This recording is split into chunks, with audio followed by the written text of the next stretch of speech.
1 പത്രോസ് അധ്യായം 3. ഭാര്യമാരെ, നിങ്ങളുടെ ഭർത്താക്കന്മാർക്ക് വിധേയരായിരിക്കുവിൻ. അവരിൽ ആരെങ്കിലും വചനം അനുസരിക്കാത്ത പക്ഷം ഒരു വാക്കും പറയാതെ തന്നെ തങ്ങളുടെ ഭാര്യമാരുടെ പെരുമാറ്റം കൊണ്ട് അവരെ നേടാൻ കഴിയും. നിങ്ങളുടെ ജീവിതത്തിന്റെ വിശുദ്ധിയും ആദരവും കണ്ട് അവർ ചേർന്നു വരും. നിങ്ങളുടെ അലങ്കാരം പിന്നിയ മുടി, സ്വർണാഭരണം, വിശേഷ വസ്ത്രം എന്നിങ്ങനെ പുറമേ ഉള്ളതായിരിക്കരുത്.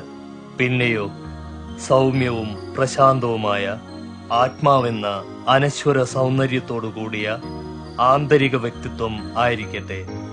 ഇത് ദൈവസന്നിധിയിൽ വിലയേറിയതാകുന്നു. ദൈവത്തിൽ പ്രത്യാശ വെച്ചിരുന്ന മുൻകാലങ്ങളിലെ വിശുദ്ധ സ്ത്രീകൾ തങ്ങളുടെ ഭർത്താക്കന്മാർക്ക് വിധേയരായിക്കൊണ്ട് ഈ വിധത്തിലായിരുന്നു തങ്ങളെ തന്നെ അലങ്കരിച്ചിരുന്നത്.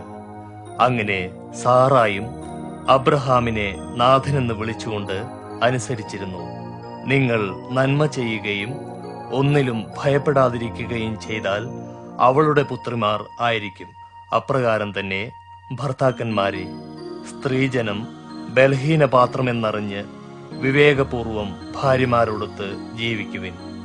അവർ ജീവന്റെ കൃപയ്ക്ക് കൂട്ടവകാശികളെന്നോർത്ത് അവരെ ആദരിക്കുകയും വേണം. ഇങ്ങനെ നിങ്ങളുടെ പ്രാർത്ഥനയ്ക്ക് ഭംഗം വരാതിരിക്കട്ടെ. അവസാനമായി നിങ്ങളെല്ലാവരും ഏകഭാവത്തോടെ ജീവിക്കുവിൻ. അന്യോന്യം സഹതാപവും സഹോദര സ്നേഹവും കരുണയും വിനയവും ഉള്ളവരായിരിക്കും.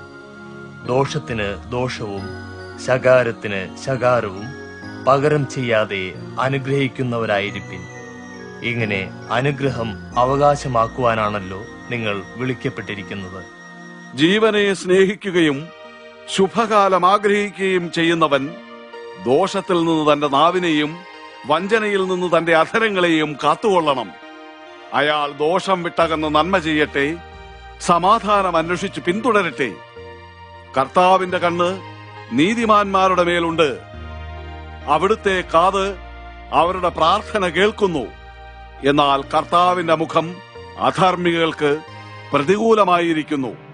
നിങ്ങൾ നന്മ പ്രവർത്തിക്കുവാൻ ശുഷ്കാന്തിയുള്ളവരെങ്കിൽ ആരാണ് നിങ്ങളെ ഉപദ്രവിക്കുക? നീതിക്കു വേണ്ടി കഷ്ടം സഹിക്കേണ്ടി വന്നാലും നിങ്ങൾ അനുഗ്രഹീതർ. അവരുടെ ഭീഷണിയെ ഭയപ്പെടരുത്, പരിഭ്രമിക്കുകയുമരുത്. നിങ്ങളുടെ ഹൃദയങ്ങളിൽ ക്രിസ്തുവിനെ കർത്താവായി മഹത്വീകരിപ്പിൻ. നിങ്ങൾക്കുള്ള പ്രത്യാശയുടെ ന്യായം ചോദിക്കുന്നവരോട് സൗമ്യതയോടും ഭയാദരങ്ങളോടും കൂടി പ്രത്യുത്തരം നൽകുവാൻ സദാ സന്നദ്ധരായിരിപ്പിൻ.